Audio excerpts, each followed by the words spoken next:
মৎস্যরাজ্যের মায়াকন্যা পৃথিবীতে এসে পৃথিবীর সৌন্দর্য দেখে এদিক ওদিক ঘুরতেছিল।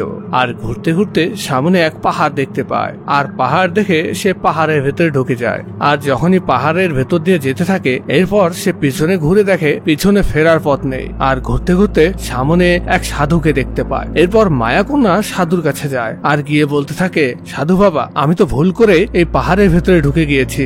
এখন আমি যাবার পথ পাচ্ছি না।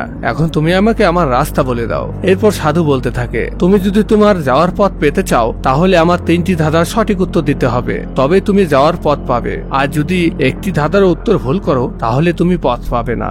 সাধুর কথায় মায়াকন্যা রাজি হয়ে যায়। এরপর সাধু বাবা তার প্রথম ধাঁধা বলতে থাকে, কোন ডিম একেবারেই পুষ্টিকর নয়?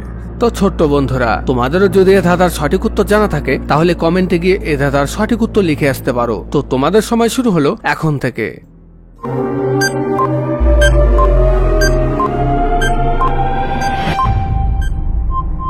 এই ধাঁধার সঠিক উত্তর হলো ঘোড়ার ডিম। মায়াকন্যা প্রথম ধাঁধারও সঠিক উত্তর দিয়ে দিল।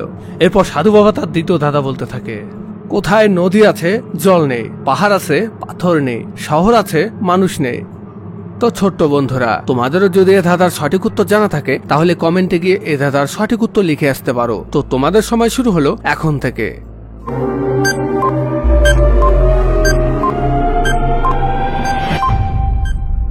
এই ধাঁধার সঠিক উত্তর হলো মানচিত্রে। এরপর মায়াকন্যা দ্বিতীয় ধাঁধারও সঠিক উত্তর দিয়ে দিল। এরপর সাধু বাবা তার তৃতীয় ধাঁধা বলতে থাকে, কতর মধ্যে কত বাদ দিলে কি থাকে?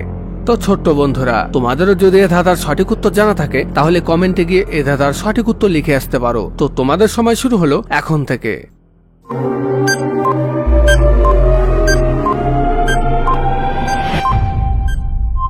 এই ধাঁধার সঠিক উত্তর হলো র।